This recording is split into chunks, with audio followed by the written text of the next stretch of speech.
Assalamualaikum warahmatullahi wabarakatuh. Tachawang Sanghao. Wanakkam. Alhamdulillahi rabbil alamin. Wassalatu wassalamu ala asyrafil anbiya'i wal mursalin wa ala alihi wa sahbihi ajma'in. Rabbi shrah li sadri wa yassir li amri wa hlul 'uqdatam min lisani yafqahu qawli. Saudari pengisi majlis, calon-calon kita yang bertanding di Pantai Jerejak, di Batu Uban dan juga di Batu Maung, sahabat-sahabat pimpinan daripada UMNO, kita ada YB Chu daripada Miri, saudara-saudari yang ada malam ini dan juga yang menonton. Saya selalunya berucap tiap-tiap malam kerana yang hadir di ceramah-ceramah adalah sama penting dengan yang menonton di luar. Setiap malam sejak lebih kurang 2 minggu yang lalu, kita telah berjaya bina tontonan di luar itu dan semalam tontonan itu telah mencecah 20,000 orang semalam. Jadi kalau kawan-kawan dekat Pantai Jerejak, dekat Bayan Baru ni fikir, apalah dia bercakap ni, tak ada kena-mengena dengan Bayan Baru. Itu sebab setiap kali saya berceramah malam-malam Uncle, saya bukan saja bercakap dengan pengundi-pengundi di kawasan itu, tapi saya bercakap dengan seluruh rakyat kita lah. Cuma kita kat Pantai Jerejak hari ini, jadi kena sentuhlah sedikit pasal Pantai Jerejak. Ya. Saya baca laporan terkini tentang kempen Perikatan Nasional di Pantai Jerejak. Calon Perikatan Nasional di sini ialah Ketua Gerakan Pulau Pinang, Tong Kiong, lah. Betul. Dia beritahu kepada orang, kali ini dia yakin. Sebab dia kata orang Melayu dekat sini semua sokong Sanusi. Pergi mana-mana angkat tangan macam Sanusi, dia kata. Betul ke? Betul ke? Malulah orang Pantai Jerejak dengan Bayan Baru kalau ramai penyokong Sanusi dekat sini. Tapi saya rasa, saya pun baca berita tu, saya rasa tak betul pun. Sebab lepas dia beritahu orang dia yakin menang sebab ramai penyokong Sanusi dekat sini, dia beritahu dia nak balik rumah, dia demam. Belum lagi keluar keputusan dia dah demam, saudara-saudari. Saya rasa keluar keputusan minggu depan, insya-Allah di Pantai Jerejak, kita akan kekal menang di Pantai Jerejak. Dia demam 2 minggu, saudara-saudari. Pantai Jerejak, Batu Maung, kemudian Batu Uban dan juga Bayan Baru ialah satu-satunya, saya ingat, parlimen di seluruh Pulau Pinang yang kesemua calonnya adalah daripada PKR, daripada parlimen sampailah ketiga-tiga. Walaupun memang kita kena akui bahawa masuk pilihan raya negeri kali ini nampak lebih mencabar lah. Sebab kita ada kekurangan sedikit dan Perikatan Nasional ada kelebihan sedikit. Yang itu saya akui. Kelebihan paling utama yang Perikatan Nasional ada dan yang kita tak ada ialah Perikatan Nasional ada badut. Kita tak ada badut, saya. Dia ada Sanusi. Sanusi setakat ini dia ingat untuk menjadi pentadbir dan juga menteri besar yang baik, ahli politik yang baik, cara yang diperlukan ialah dengan membuat lawak bodoh. Sebab itu saya datang Pantai Jerejak malam ini kerana saya ada personal stake dekat Pantai Jerejak. Bukan saya ada isteri kedua kat sini, bukan. Saya ada personal stake sebab saya minta saudara Fahmi Zainul untuk bertanding dekat sini. Saya ambil Fahmi Zainul daripada dia pimpinan mahasiswa di Universiti Melaya. Lama dia dengan saya daripada bertugas jadi pegawai saya. Sebelum dia balik ke sini, masa dia dulu pandai-pandai lawan kerajaan, masa itu kena gantung. Masa tu juga dia lama dengan saya. Dan saya yakin walaupun ini kali pertama dia bertanding sebagai calon untuk Dewan Undangan Negeri, saya yakin sebenarnya dia sudah pun ada tempoh yang panjang untuk belajar dan memahami apa yang diperlukan untuk menjadi seorang wakil rakyat yang baik. Dan kalau dia kalah ataupun dia menang lepas ini dan dia tak buat kerja, masalah itu akan berbalik kepada saya. Sebab itu saya datang malam ini, Fahmi Zainul ada dekat sini, saya nak beritahu kepada orang Pantai Jerejak dan juga seluruh rakyat Malaysia, engkau menang, kau tak buat kerja, penggal sekali lagi aku tukar engkau. Tapi insyaAllah saya yakin, sebab orang-orang di Pantai Jerejak, orang-orang di Batu Maung, Batu Uban, orang Bayan Baru ni semua orang baik-baik. Sebab itulah marilah macam mana pun daripada penggal pertama dulu yang kita ada wakil rakyat yang lompat lepas menang, saudara-saudari kekal bersama-sama dengan PKR dan PH sampai kita jadi kerajaan persekutuan dan Anwar Ibrahim jadi Perdana Menteri, saudara-saudari. Baik. Saya selalunya mula berceramah pukul 11 malam. Ini mula lebih awal ni. Saya selalunya berceramah 1 jam dan kena habis pukul 12 malam. Jadi malam ini saya kena berceramah 1 jam setengah ni. Boleh tahan ke? Kita habis kita 11.50 lah. Sebab ini musim pilihan raya. Kalau ceramah diteruskan selepas pukul 12, maka lawan kita boleh filekan petition pilihan raya, Fahmi tak pasal-pasal untuk mahkamah. Jadi 11.45, 11.50 kita habis. Baik Dalam semua kempen saya tiap-tiap malam, saya akan bermula dengan liputan berita-berita kempen dari sebelah sana, daripada Perikatan Nasional. Kempen kita ni saudara-saudari dah tahu semuanya. Kempen sebelah sana yang belum diketahui lagi. Berita utama malam ini, buletin utama Pakatan Harapan ceramah ni, berita nombor 1. Perikatan Nasional semalam telah melancarkan manifesto untuk Selangor. Dia tawarkan macam-macam. Dia tawarkan semua percuma. Parking percuma, apa lagi percuma? Air percuma, apa lagi? Sewa percuma, lesen bisnes percuma. Nasib baik dia tak tawar ayam percuma aja. Semua tawar percuma. Dan manifesto itu Tan Sri Muhyiddin Yassin lancarkan sebagai pakej rangsangan rakyat Selangor. 3 minggu lepas dia dah umumkan kalau Perikatan Nasional berjaya mengambil alih Selangor, maka langkah pertama, sebab kita duk tanya ni, Muhyiddin dengan Azmin ni, kau duk sibuk nak ambil negeri Selangor ni. Negeri Selangor ni negeri yang paling maju dalam Malaysia dan juga penyumbang yang paling utama kepada pertumbuhan ekonomi negara. Kamu nak ambil Selangor ni, kamu nak buat apa? Saya duk tanya dia, ni apa rancangan kamu ni? Kamu nak ambil alih Selangor ni?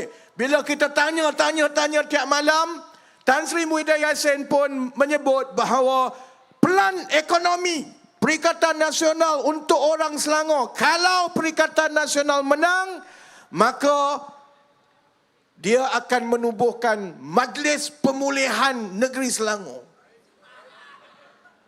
Saya tanya, dia tak jawab sampai sekarang ni. Tak ada seorang pun lagi pimpinan Perikatan Nasional yang jawab dengan saya. Saya tanya dia, kau nak buat Majlis Pemulihan Selangor ni? Kau nak pulih apa kat Selangor ni? Selangor dah memang nombor 1 pun. Nak pulihkan apa? Kalau betul Perikatan Nasional hebat, boleh bantu pulihkan negeri, boleh majukan negeri dengan rancangan dia, sepatutnya dah lama dah Muhyiddin Yassin umumkan Majlis Pemulihan Negeri Kelantan, bukan Selangor. Sama, dia nak tawarkan air percuma. Sepatutnya sebelum dia cerita pasal nak bagi air percuma, orang dah buat daripada 2008 lagi pun. Selangor ni selepas 15 tahun kita melaksanakan air percuma, kita mendapati ada beberapa perkara yang kita kena tambah baik. Contohnya apa dia? Jangan bagi air percuma kepada semua orang. Yang kaya tu tak payahlah. Takkan nak bagi air percuma kat saya? Tak payahlah. Bagi air percuma kepada orang-orang yang benar-benar memerlukan. Supaya duit yang berbaki itu kita boleh jimatkan dan buat program dan bantu orang lain. Bagi kepada air percuma, pukul rata kepada semua ini, itu satu pembaziran. Tapi dia janji bukan saja dia nak bagi air percuma. Dia kata okey. Air percuma kita bagi jugalah ikut kepada keadaan ekonomi setiap keluarga. Tapi mereka yang berada RM15,000 ke bawah, semua dia dapat, saudara-saudari. Lebih kurang semua orang kat Selangor lah dapat lebih. Kecuali 2-3 orang kawan-kawan dia. Baik, apa lagi? Dia janji nak bagi gaji lah, itulah, bonus lah, itulah, semua nak pulih Selangor semua. Dia kata semua ini akan dapat ditanggung oleh Kerajaan Negeri Selangor. Saudara-saudari tahu tak? Dah kira ke belum? Masa masuk pilihan raya, Kedah pun janji nak buat macam-macam. Negeri Selangor pun sekarang Perikatan Nasional janji nak buat macam-macam. Kalau ikut janji pembangkang PAS dan Bersatu ni, kalau nak tengok jadi ke tidak, mudah saja. Tengok yang dia dah janji dekat Kelantan dengan Terengganu. Dia janji nak selesai masalah air ni daripada dulu pun lagi. Sampai sekarang keadaan dia bila dia tak boleh dah selesai masalah air, Exco Air Kelantan, dia jawab, kalau dah tak ada air sangat, pergilah air sungai kan banyak. Air belakang Tesco kan ada. Minumlah air kat belakang Tesco tu. Baik. Sama juga dengan negeri Terengganu di bawah PAS. Sekarang ini Azmin Muhyiddin janji, Kedah pun janji juga Sanusi. Tapi Sanusi cerita lepas inilah. Kita cerita pasal manifesto Perikatan Nasional dahulu. Dia janji kalau dia menang di Selangor, dia akan wujudkan 100,000 pekerja baru dekat Selangor. Kelantan pun janji macam itu. Terengganu pun janji macam itu. Saya pun semaklah. Saya rasa ni tiap-tiap kali pilihan raya, ada je yang janji nak wujudkan peluang pekerjaan baru ni.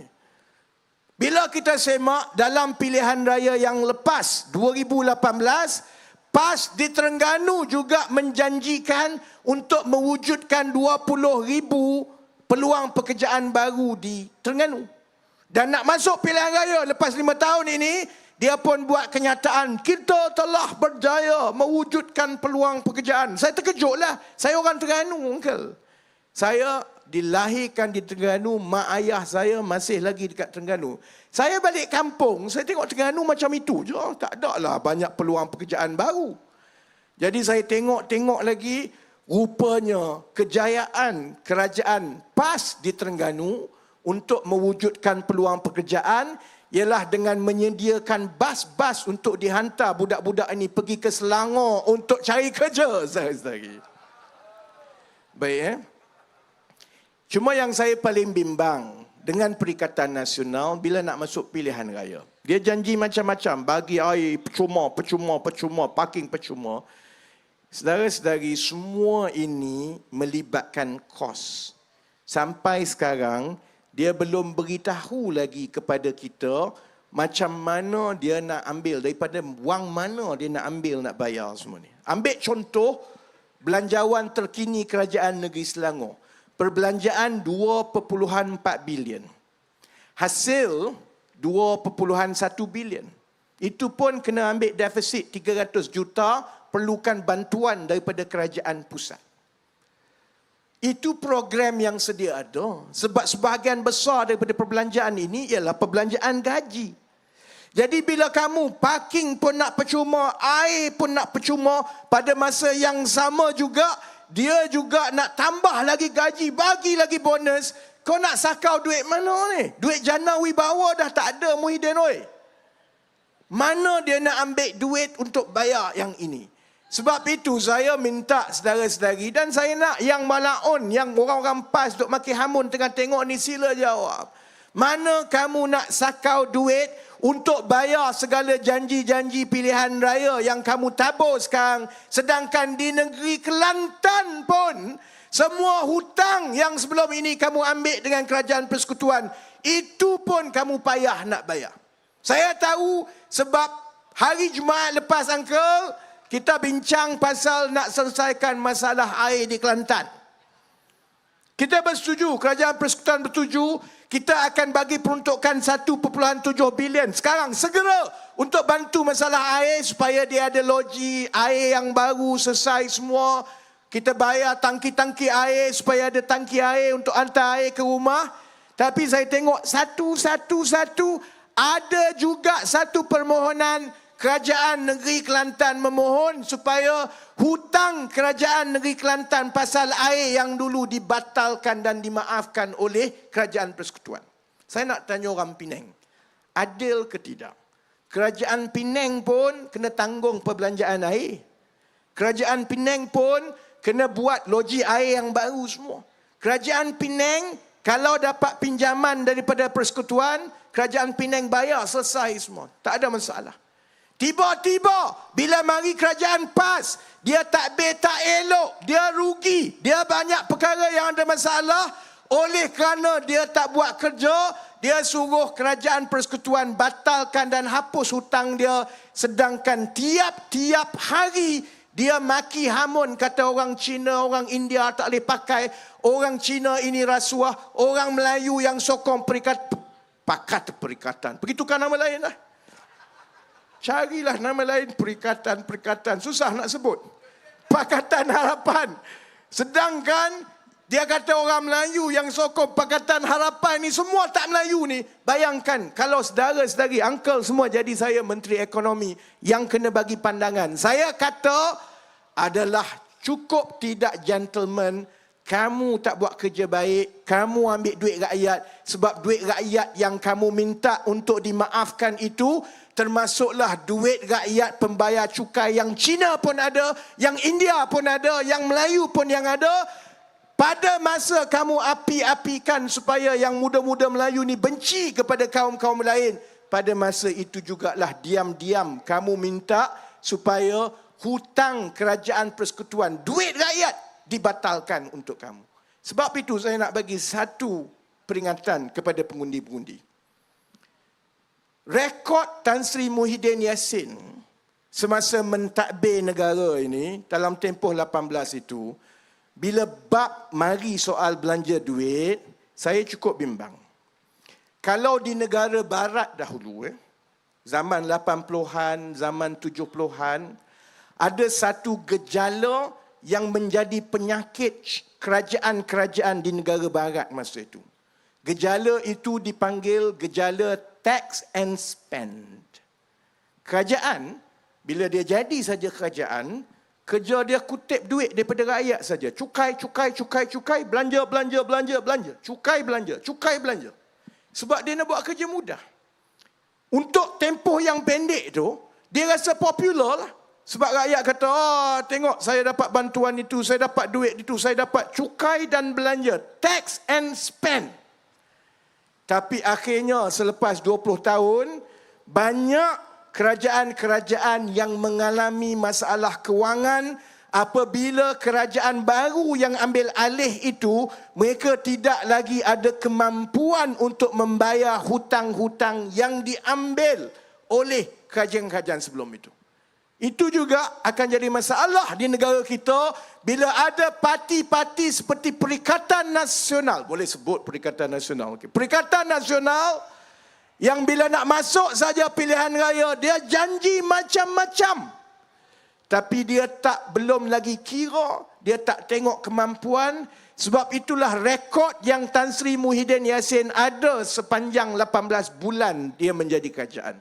Masa zaman dia lah, saya ingat buat kali pertama dalam sejarah negara kita, kerajaan menyentuh duit simpanan masa depan rakyat.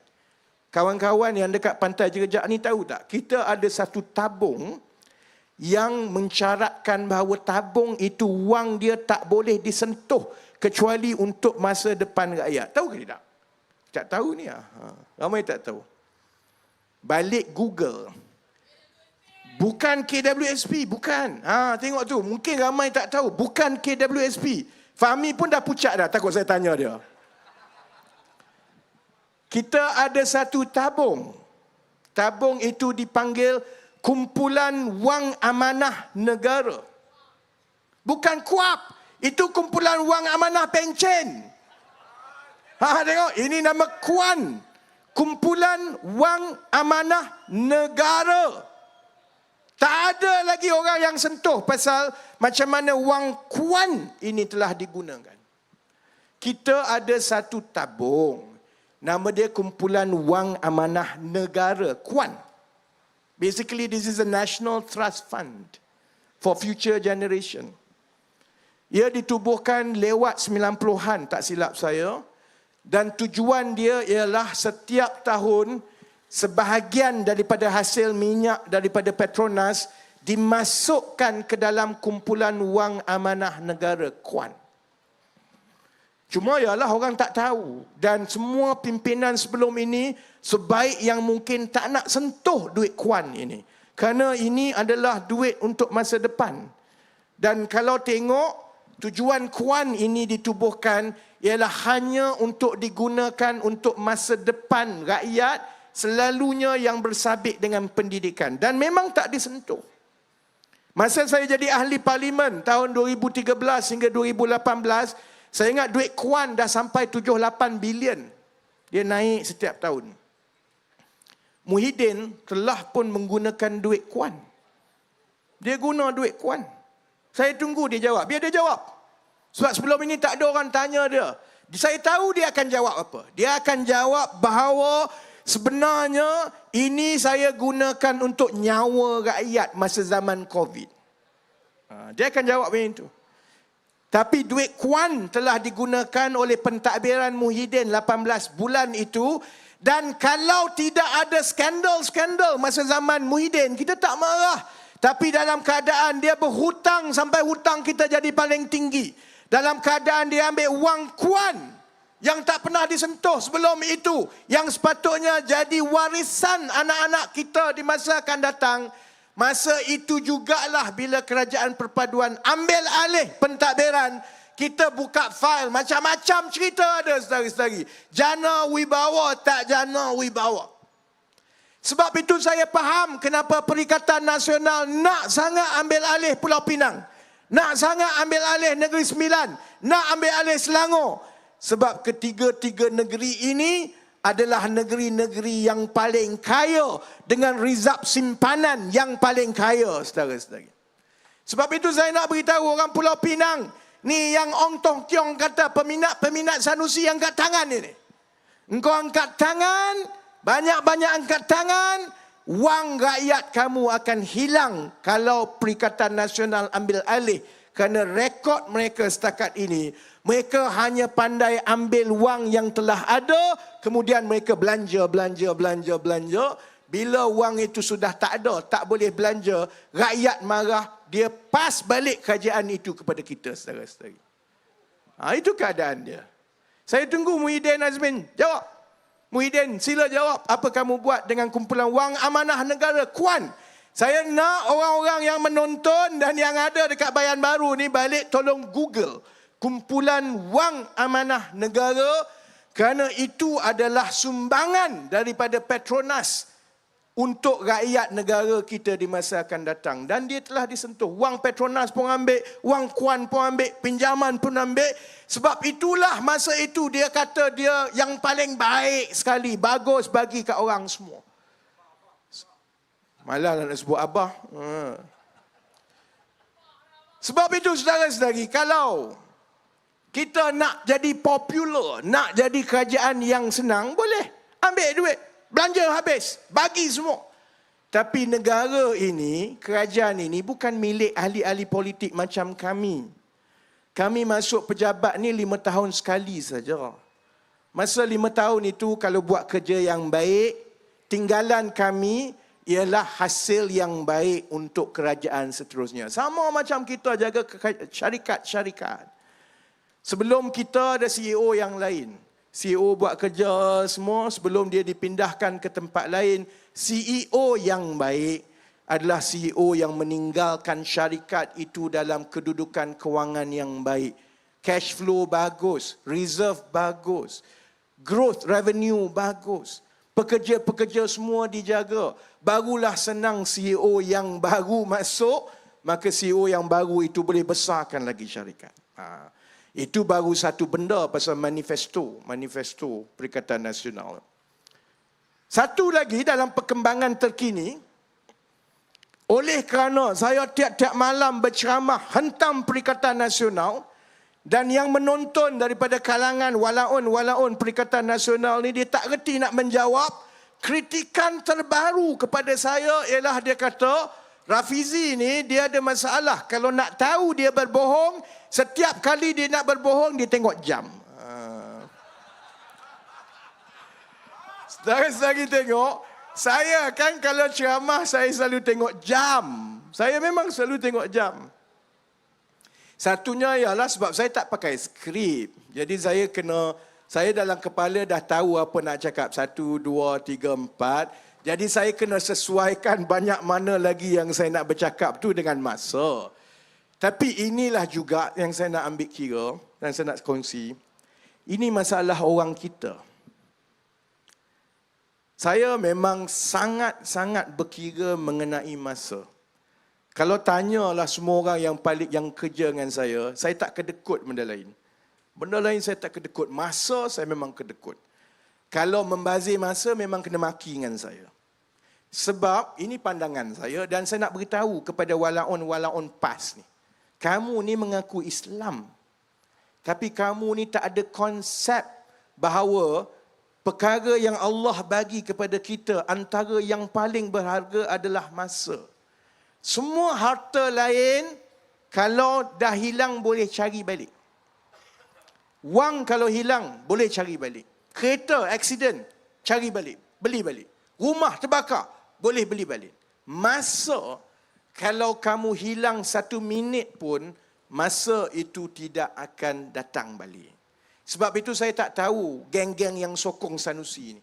Saya dibesarkan dalam keluarga yang cukup berkira mengenai masa, kerana pada pandangan saya, setiap daripada kita ini Allah dah bagi harta yang sama masa kita lahir. Melayu ke, Cina ke, India ke, agama apa pun, Tuhan bagi kepada kita harta yang sama, iaitu masa.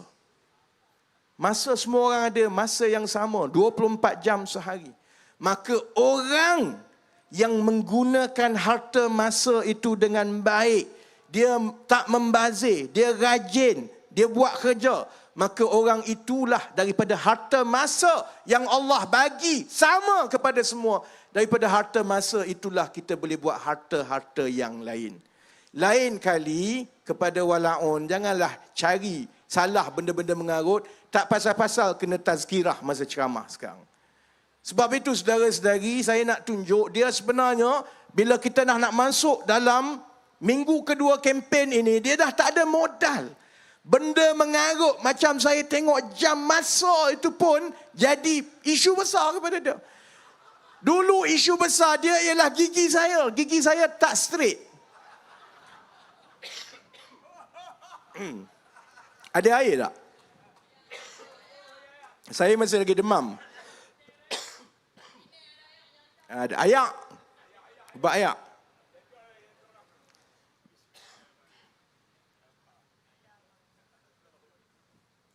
Tak apa, tak kat sini ya. It's okay. Tak apa, ni air Pulau Pinang bukan air Kelantan.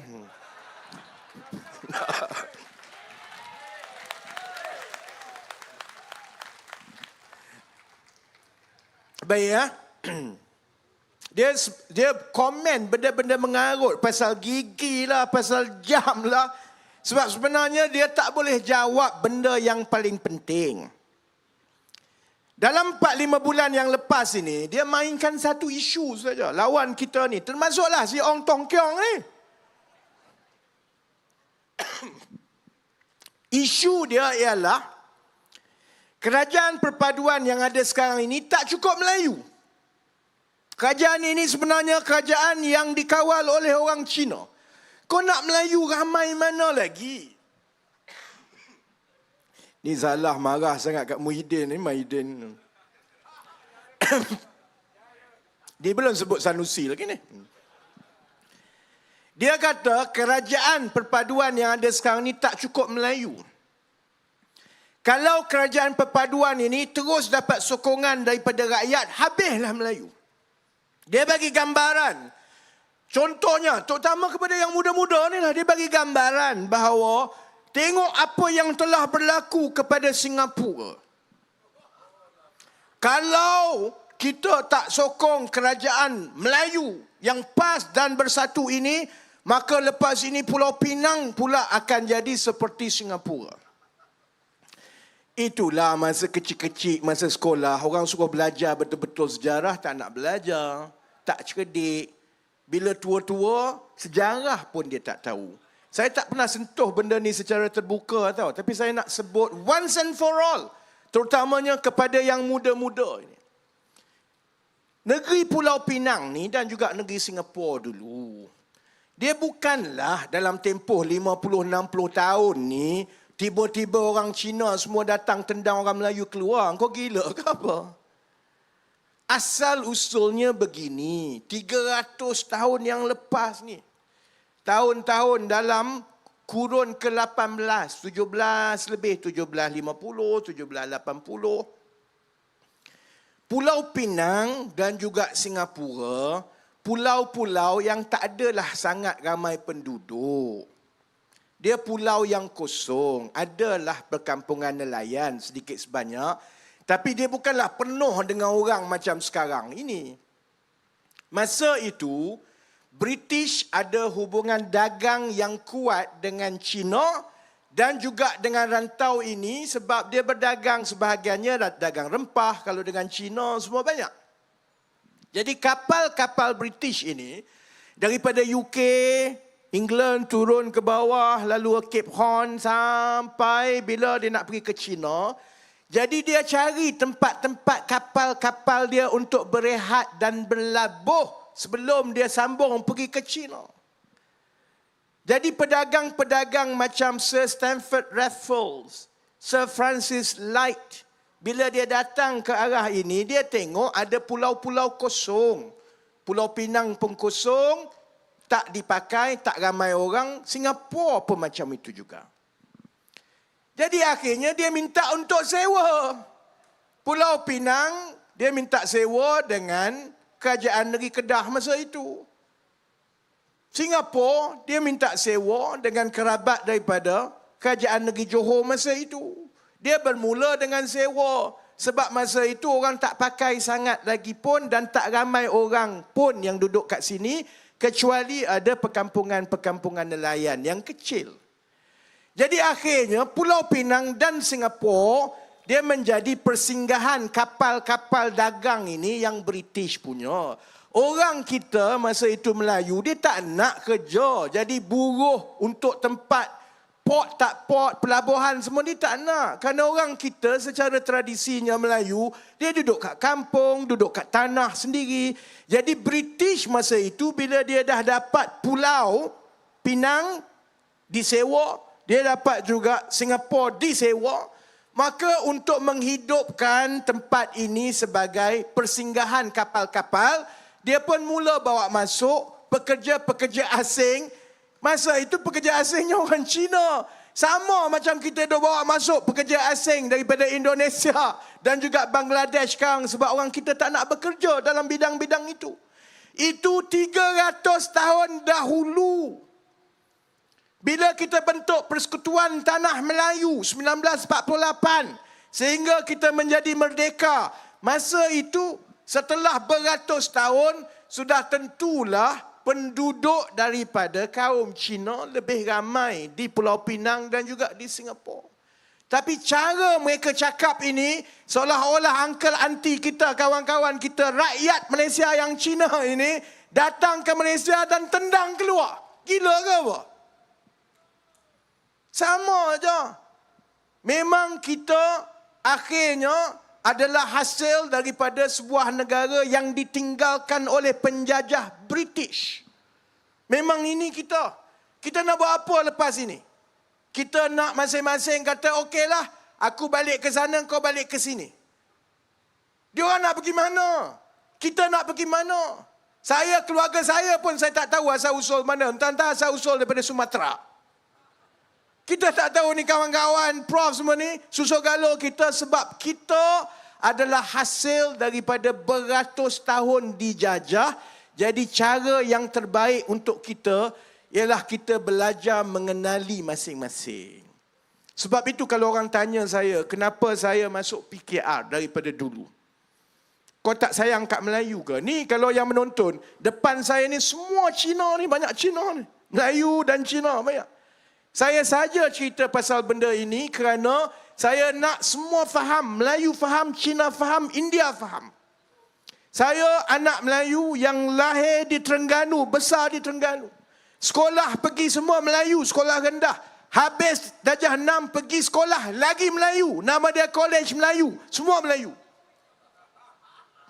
Tapi saya belajar satu benda. Saya belajar bahawa yang mengajar saya itu ada juga cikgu-cikgu Cina dan cikgu India. Bila dia mengajar saya, dia tak pernah berkira kau Melayu ke kau Cina. Dia ajar, dia bagi ilmu sama saja kepada saya. Malah kadang-kadang saya ada seorang cikgu, dia dah mati dah. Nama dia Mr. Tan Kim Ho. Dia dah mati dah. Dia lama ajar maths. Saya tanya dia, Mr. Tan, dekat Kuala Kangsar ni ada sekolah Cina. Nama dia sekolah Cina. Sekolah jenis sekolah Cina Sungwah dekat Kuala Kangsar.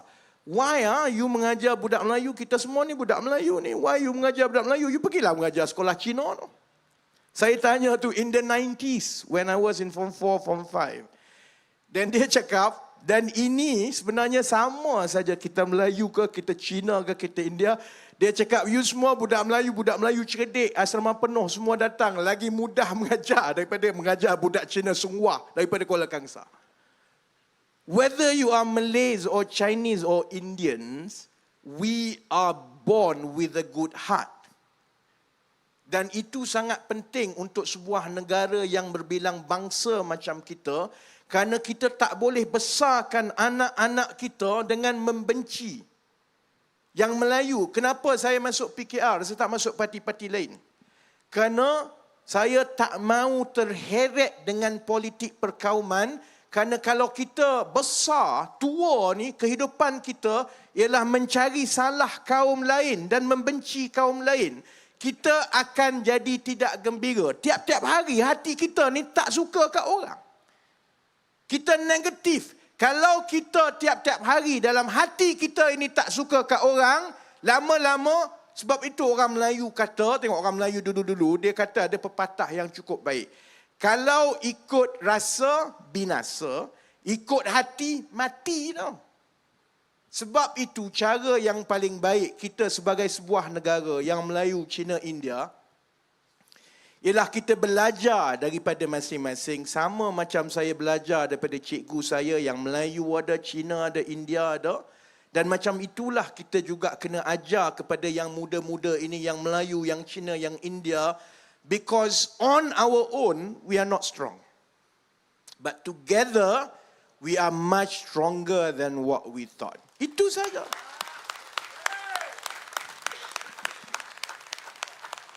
Sebab kau orang tepuk, aku minum air dulu dah. Jadi sebab itu, ni nak cerita Sanusi. Nak balik cerita Sanusi tak? Saya dah kata tadi kita ada masalah kerana kita tak ada badut. Sanusi PAS ada badut Sanusi tak? Kenapa Sanusi jadi badut? Yalah badan dia macam badut sikit lah kan. Tapi kenapa PAS dan kenapa dia sangat tumpu sebagai Sanusi ini sebagai poster boy dia, badut dia? Sebab dia tak boleh berbahas dan berbincang dalam semua perkara lain.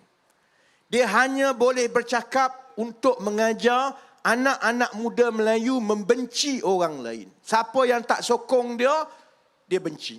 Siapa yang tak sama macam dia, Cina, India, semua dia benci. Ini sangat berbahaya kepada negara, saudara-saudari. Saya ahli parlimen kawasan Pandan, satu kursi yang sangat selamat untuk Pakatan Harapan. Saya tak bertanding pun dalam pilihan raya kali ini. Buat apa saya tiap-tiap malam berceramah satu Malaysia ni? Kerana yang kita lawan bukanlah PAS atau Bersatu. Yang kita nak menang bukan kerusi Pantai Jerejak, Batu Maung, Batu Uban. Kita nak lawan kebodohan dan perkara yang membahayakan rakyat yang dibawa oleh Perikatan Nasional.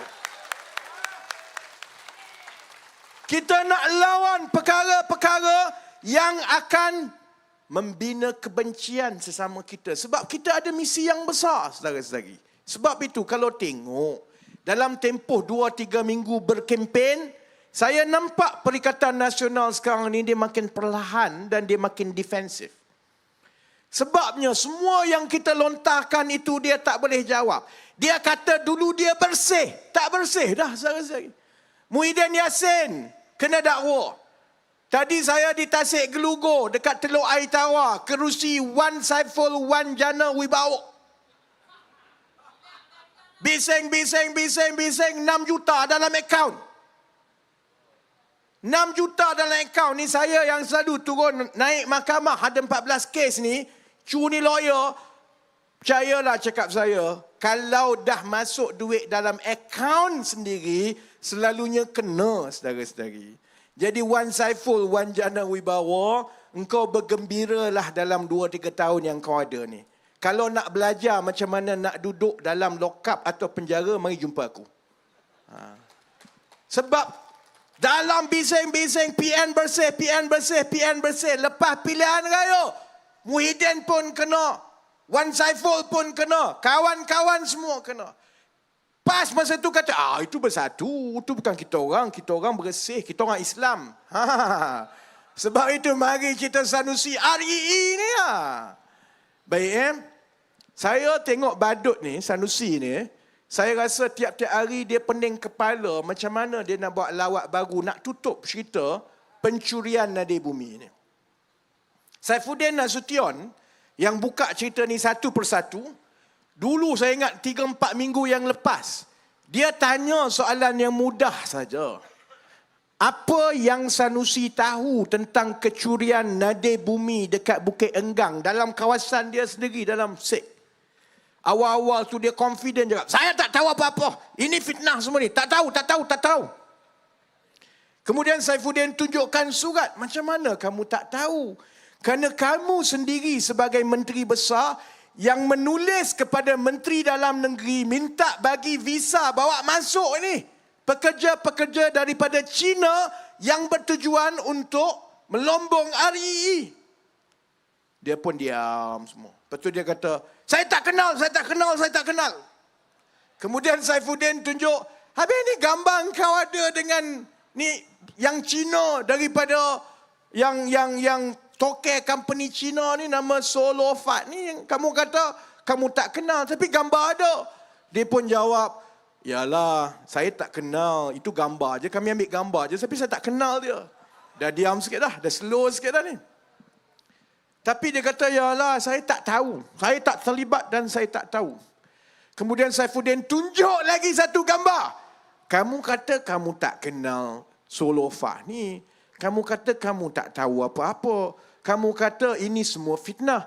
Ni yang gambar-gambar kamu pergi melawat tapak yang orang melombong REE secara haram ni ada. Apa ada 6 gambar ni? Sanusi sendiri pergi tengok. Saya tunggu jawapan dia. Tunggu hari ni keluar jawapan dia. Jawapan dia apa dia? Saya nak sebut pun saya rasa okay, bodohnya lah dia orang ni kan.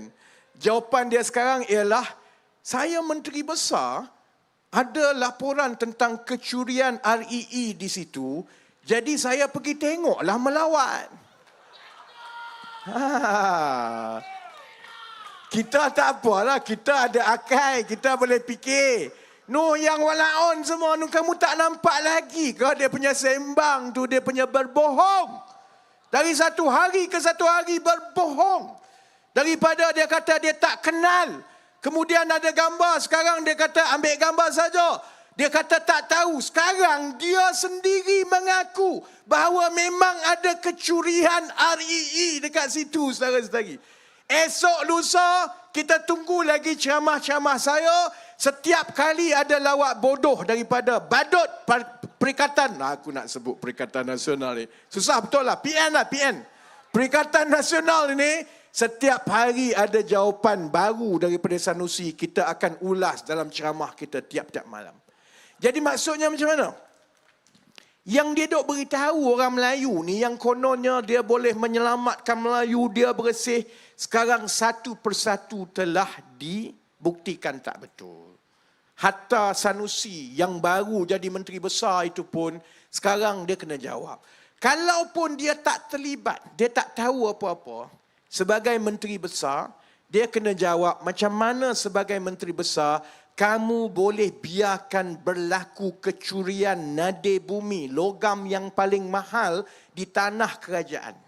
Sedangkan laporan dah banyak dah. Orang kampung lapor oleh sebab pencurian dan pelombongan haram itu sampai melibatkan banjir dekat kawasan itu. Kamu buat apa?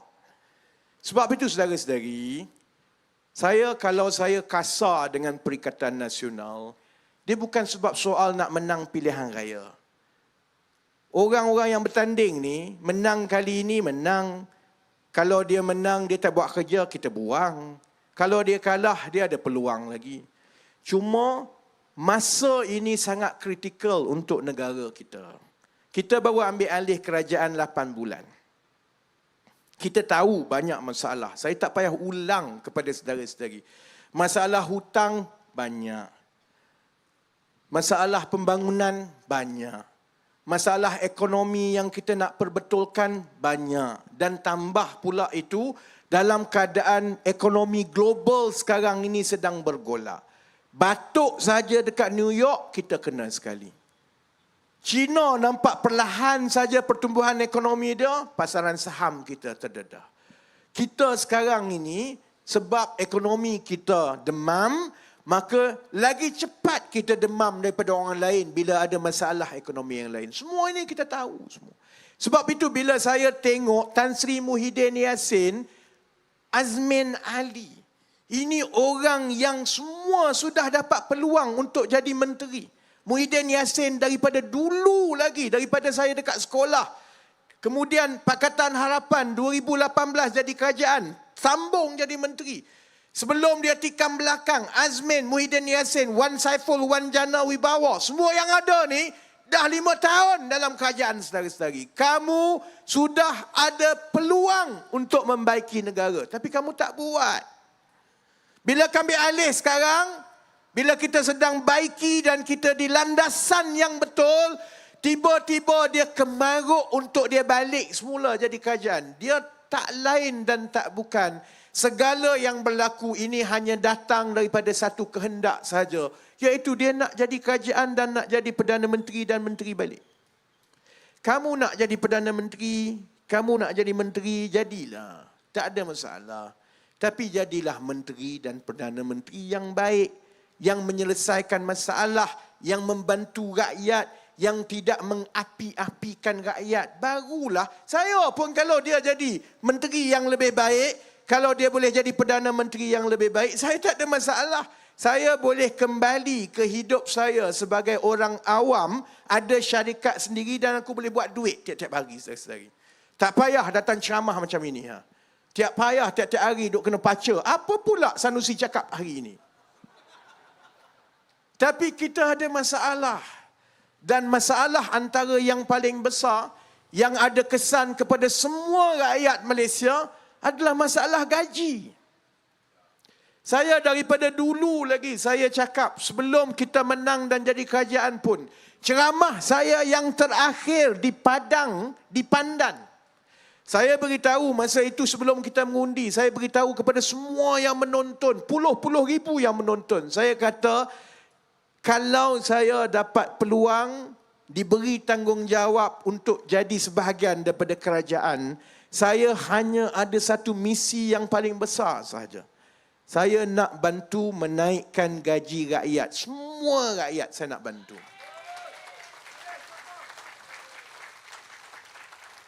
Sebab saya tak payah cerita. Kita semua tahu bahawa gaji rakyat ini rendah. Saya tahu 20 tahun yang lepas saya balik daripada England. Masa itu umur saya 24 tahun, lebih kurang macam itu. Masa itu pun tahun 2002, 2003, gaji saya dah dekat 4,000. Masa itu. Ini dah 20, 23, 20 tahun kemudian. Budak-budak yang keluar universiti Melayu ke China, India, gaji dia lebih kurang sama dengan 20 tahun yang lepas. Sedangkan ayam harga naik, rumah harga naik, kereta semua naik. Sebab itu kita ada satu generasi muda yang marah. We are facing a ticking time bomb. We have a very angry young generation. And I don't fault them as much as sometimes they annoy me, but I don't fault them. Because if I were them, I would be angry as well. Keluar kerja, belajar, keputusan baik. Tapi walaupun ada kelulusan dan sebagainya, masih lagi bergelut dengan soal kos sara hidup tiap-tiap hari. Makin lama, makin payah. Baik saya bagi gambaran ini. Ini beban saya sebagai Menteri Ekonomi. Kalau orang yang tanya, apa kamu buat? Apa? Saya ambil alih dalam keadaan yang saya rasa ini beban yang sangat besar. Di satu hujung, kita ada generasi muda yang gajinya adalah rendah. Dan mereka bergelut dengan kos sara hidup. Di satu hujung lagi yang nak bersara oleh juga kerana gaji juga rendah terutamanya di sektor swasta, maka mereka tidak ada simpanan persaraan yang cukup. Kalau bersara lepas 10 tahun, dia dah tak ada wang. Orang sekarang hidup sampai umur 80, 90 tahun. Umur dia 60 tahun lebih, dia dah tak ada duit. Kalau dulu-dulu, mak ayah, kalaupun dia tak ada duit, dia ada anak-anak yang bergaji baik yang boleh tanggung dia. Sekarang ini, we are being compressed from both ends. We have the youngest of our society that is struggling because of low pay. We have the eldest of our society that will face struggles after retirement and their children cannot pay for them. So what do we do? Sebab itu, esok malam ini, habis ceramah, saya kena balik KL, memang tak sempat tidur. Masuk office pukul 9 pagi perjumpaan dengan Datuk Seri Anwar Ibrahim. Pukul 9.30 pagi adalah satu mesyuarat yang saya rasa antara mesyuarat yang paling penting saya akan hadiri sebagai seorang menteri. Mesyuarat Majlis Tindakan Ekonomi Negara dan kita hanya ada satu kertas saja. Selalunya mesyuarat Majlis Tindakan Ekonomi Negara ni ada 2-3 kertas. Esok satu kertas saja, iaitu kertas mengenai gaji rakyat. Macam mana kita nak menaikkan gaji rakyat? Saya tahu majikan dah takut ni. Saya pun majikan juga. Macam mana ni kerajaan akan paksa kita bayar gaji yang lebih tinggi. Sebab saya tahu majikan pun bermasalah juga kerana sumber tu, wang itu tak cukup. Mana ada majikan yang tak nak bayar gaji tinggi? Sebaik-baiknya kalau dia boleh bayar gaji tinggi, dia bayar. Kerana kalau bayar gaji tinggi, pekerja tu gembira. Dia boleh jadi pekerja yang lebih baik, lebih produktif. Sebab itu masa saya keluar politik dulu, saya tubuhkan syarikat saya bayar fresh graduate RM3,500. Fresh graduate. Umur 21-22 tahun. Sebab memang saya tahu, kalau bayar dia lebih tinggi, dia gembira. Dia tumpu kerja, dia lebih produktif. Tapi bukan semua syarikat boleh buat begitu. Sebab itu esok kita akan bincang. Apa prinsip-prinsip dia? Pertama, bahawa syarikat-syarikat kita bukan semuanya berkemampuan untuk membayar gaji yang tinggi kepada pekerja, dan itu juga disebabkan oleh struktur ekonomi kita yang sekarang ini yang bernilai rendah. Dia buat bisnes di tahap nilai rendah, untung tak banyak, macam mana dia nak bayar gaji tinggi? Jadi kita kena terima hakikat itu, pertama. Prinsip yang kedua, oleh sebab itu kita tak boleh paksa syarikat-syarikat ini mengikut undang-undang untuk bayar, kerana itu akan melemahkan lagi ekonomi kita. Kalau kita paksa dan syarikat-syarikat ini tak boleh bayar, daripada dia boleh menggaji pekerja-pekerja, tiba-tiba dia kena gulung tikar, bungkus terus, langsung tak ada kerja. Dan yang ketiga, yang ini yang saya kena yakinkan Datuk Seri Anwar esok, bahawa bila kerajaan memperuntukkan wang untuk menaikkan gaji pekerja-pekerja, baik di sektor awam dan juga sektor swasta, pelaburan itu tak banyak beza dengan kita memperuntukkan berbilion-bilion ringgit untuk buat lapangan terbang, untuk buat lebuh raya, untuk buat jalan dan sebagainya. Bezanya, kalau kita buat lebuh raya semua itu, dia jadi lebuh raya dan keuntungan itu dapat kepada beberapa syarikat dan pekerja mereka sahaja. Tapi kalaulah kita ada peruntukan yang berterusan yang besar juga untuk menaikkan gaji rakyat, maka setiap tahun wang itu akan pergi terus kepada pekerja-pekerja kita. Mereka akan berbelanja dalam ekonomi kita, dan bila gaji mereka naik, mereka juga akan mula membayar cukai. Sebab sekarang ini hanya 10% daripada rakyat kita yang gajinya melebihi paras kena bayar cukai. 90% gaji dia semua di bawah. Sebab itu kita ada masalah sebagai negara. Nak kutip cukai pun tak boleh sebab gaji rendah. Jadi insya-Allah saya berharap perkara itu kita bincang, dan esok saya akan pujuklah Datuk Seri Anwar seberapa baik supaya akhirnya buat pertama kali dalam sejarah negara kita, kita ada kerajaan yang memutuskan untuk campur tangan dalam menaikkan gaji pekerja-pekerja rakyat biasa, saudara-saudara. Sebab itu saya nak tutup begini. Itulah sebenarnya tugas kita sebagai kerajaan. Kepada yang menonton di luar, yang atas pagar, yang Melayu, tugas kerajaan ini bukanlah untuk menang kursi, bukan untuk jadi menteri. Tugas kerajaan kami sama seperti doktor. Orang sakit datang jumpa doktor. Mula-mula dia kena ambil uji, ambil suhu, ambil darah, hantar ke makmal, cek semua. Bila dah ada maklumat data itu, ia mengesahkan bahawa pesakit ini contohnya sakit kanser. Doktor nak buat apa? Doktor yang baik akan beritahu kepada pesakit bahawa makcik, minta maaf, makcik ada kanser. Dan rawatannya ialah kemoterapi. Rawatan ini akan sakit, ambil masa 6-7 bulan. Makcik terpaksa lalui, sakit macam mana pun kena lalui, tapi bila dah habis rawatan, makcik akan sembuh. Itu doktor yang baik. Doktor yang tak baik apa dia? Dia sembang buat lawa, makcik tu ada kanser ni. Dia sembang, lepas tu dia kata, anak makcik ambil je lah Panadol ni balik, Panadol makcik tidurnya. Memanglah untuk makcik tu, dia ambil di Panadol dia balik, dia tenang, gembira. Dia rasa okey lah, Panadol aku tak ada apa. 3 tahun lepas tu mati. Kan? Sebab itu saudara-saudari, jadi kerajaan pun sama macam jadi doktor. Yang jadi menteri ni sama, kena ada disiplin yang sama seperti seorang doktor. Tengok apa masalah, diagnose betul-betul, confirmkan diagnosis itu dengan data dan juga sokongan-sokongan, kemudian cari ubat yang paling baik untuk sembuhkan, walaupun ubat itu ambil masa dan ubat itu menyakitkan. Sebab itu kita perlukan 5 tahun, saudara-saudari. Sebab itu kita perlukan pastikan kita berada di landasan yang baik, supaya di akhir penggal ini, masa itu saya berharap banyak masalah-masalah yang kita warisi ini akan dapat diselesaikan. Dan saya harap 5 tahun lagi lah, kita tidak lagi terpengaruh lah, yang muda-muda yang Melayu ni, tidak lagi terpengaruh dengan permainan lawak dan badut bodoh seperti dalam pilihan raya negeri kali ini.